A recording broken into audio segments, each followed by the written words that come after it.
दोस्तों, अभी हाल में ही एक ऐसा साइबर फ्रॉड केस सामने आया है जिसमें दिल्ली का एक पढ़ा लिखा एनआरआई डॉक्टर कपल, जी हाँ, पढ़ा लिखा एनआरआई डॉक्टर कपल लगभग 15 करोड़ रुपयों का शिकार हो गया है। स्कैमर्स ने खुद को पुलिस ईडी का ऑफिसर बताया और उस कपल को लगभग 2 हफ्तों तक डिजिटल अरेस्ट किया गया और उन्हें कहा गया कि आपका ये जो केस है वो कॉन्फिडेंशियल है, यानी कि सीक्रेट है, किसी को बताया तो तुरंत अरेस्ट हो जाओगे। और इसी चक्कर में या इसी डर के चक्कर में उन्होंने अपनी लाइफ की पूरी सेविंग्स जो स्कैमर्स है उनको ट्रांसफ़र कर दिया। और सबसे शॉकिंग बात यह है कि उन्हें ये तक नहीं पता था कि उनका जो अरेस्ट हुआ है वो लीगल प्रोसेस के थ्रू हुआ है या फिर उनका अरेस्ट इलीगल था। तो इसी केस के बाद पूरा इंडिया ये पूछ रहा है कि ये डिजिटल अरेस्ट होता क्या है और क्या सच में ये कोई लीगल प्रोसेस है, और ये जो स्कैम है, इलीगल स्कैम, ये काम कैसे कर रहा है इंडिया में और कैसे पढ़े लिखे समझदार लोग इसमें फंस जाते हैं। तो आज की इस वीडियो में हम लोग बात करेंगे डिजिटल अरेस्ट के बारे में। वीडियो को एंड तक जरूर देखना और आपको क्लियर हो जाएगा कि ये डिजिटल अरेस्ट होता क्या है और ये इलीगल क्यों है और कैसे इस स्कैम से आप खुद को और अपनी फैमिली को बचा सकते हो। तो हेलो दोस्तों, आज हम लोग बात करेंगे डिजिटल अरेस्ट स्कैम पर, जो आजकल स्टूडेंट्स, प्रोफेशनल, सीनियर सिटीजन सबको टारगेट कर रहा है। सबसे पहले एक बात मैं क्लियर कर देती हूँ कि इंडिया में डिजिटल अरेस्ट नाम की कोई चीज़ है ही नहीं। ये सिर्फ एक फ्रॉड है इंडिया में, ठीक है, जो कि स्कैमर्स यूज़ करते हैं पैसा ट्रांसफ़र करवाने के लिए, ठीक है।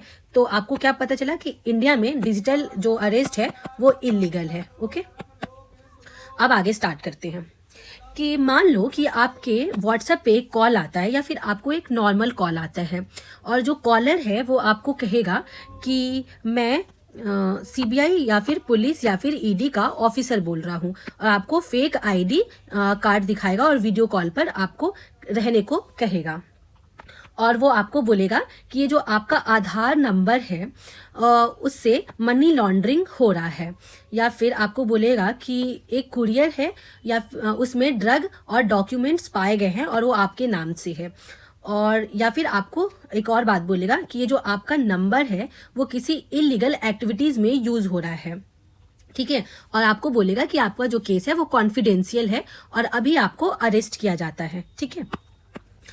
तो आपको क्या कहा जाएगा? आपको कहा जाएगा कि वीडियो कॉल पर रहो, ठीक है, वीडियो कॉल पर रहो, किसी को बताओ मत और घर से बाहर मत निकलो। और धीरे धीरे कहाँ आएगा बात? तो धीरे धीरे बात पैसों पर पहुंच जाएगा। वो आपको बोलेंगे कि कुछ पैसे ट्रांसफ़र कर दो और एक हैवी अमाउंट में आपसे पैसे ट्रांसफ़र करने को बोलेंगे, ठीक है।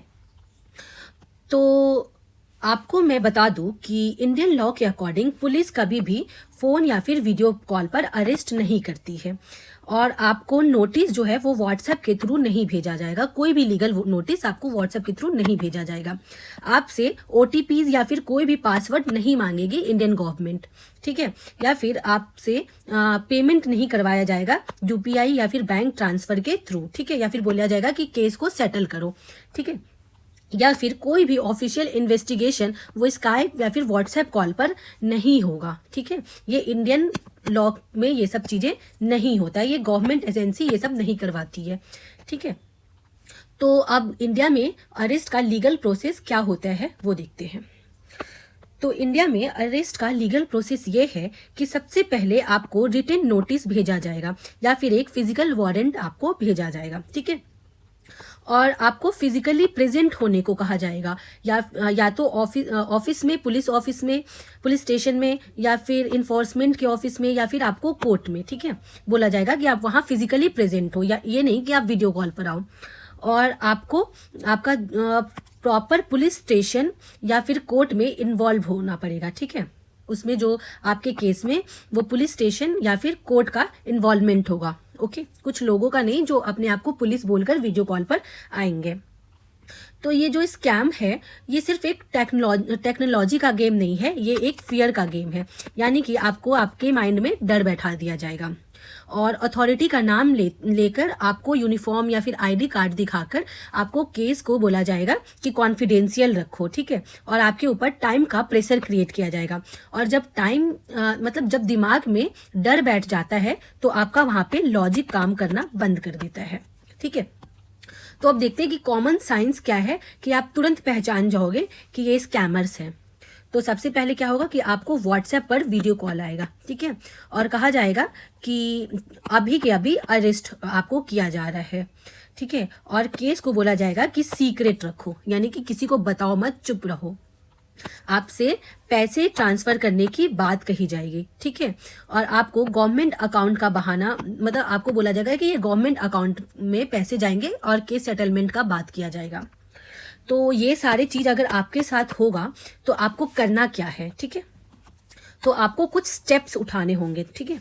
आप क्या करना, तुरंत कॉल को कट कर देना, ठीक है। आर्ग्यू मत करना उनसे, कॉल कट कर देना। अपना कोई भी पर्सनल डिटेल्स मत देना, कोई ओटीपी मत देना, या फिर जो नंबर यानी कि पैसे वैसे मत देना, ओटीपी भी मत देना, पैसे भी मत ट्रांसफर कर देना, और कोई भी अपना पर्सनल डिटेल तो बिल्कुल भी मत देना। आप तुरंत क्या करना कि जो national cyber crime helpline number है 1930, उस पर कॉल करके बता देना, कंप्लेन कर देना। या फिर आप cybercrime.government.in पर भी एक फॉर्मल कंप्लेन डाल देना। और तुरंत आप करना, आप अपने फैमिली या फिर ट्रस्टेड जो फ्रेंड्स है उनसे बात कर लेना, ठीक है, चुप मत बैठना। तो ये जो डिजिटल अरेस्ट है, अभी तक तो आपको पता चल गया होगा कि ये सिर्फ एक स्कैम है, एक फ्रॉड है, ठीक है। ऐसा कुछ होता नहीं है इंडिया में, ओके। और अगर आपको ये वीडियो थोड़ा भी यूजफुल लगा हो तो इसको प्लीज़ शेयर जरूर करना, क्योंकि हो सकता है कि आप सेफ हो, ठीक है, बट आपको नहीं पता कि हमारे बीच कोई अनसेफ भी है, और हो सकता है कि वो पढ़े लिखे लोग भी इस स्कैम का शिकार बन जाए। तो आप क्या कर सकते हो कि इसको अगर शेयर करोगे तो हो सकता है कि आप किसी को विक्टिम बनने से रोक दोगे। और अगर वीडियो आपको पसंद आई हो तो लाइक करना और चैनल को सब्सक्राइब भी करना, ताकि ऐसे ही लीगली करेक्ट वीडियो आप तक पहुंच जाए। और मिलते हैं नेक्स्ट वीडियो में, तब तक के लिए थैंक यू। आप अपना और अपनी फैमिली दोनों का ख्याल रखना।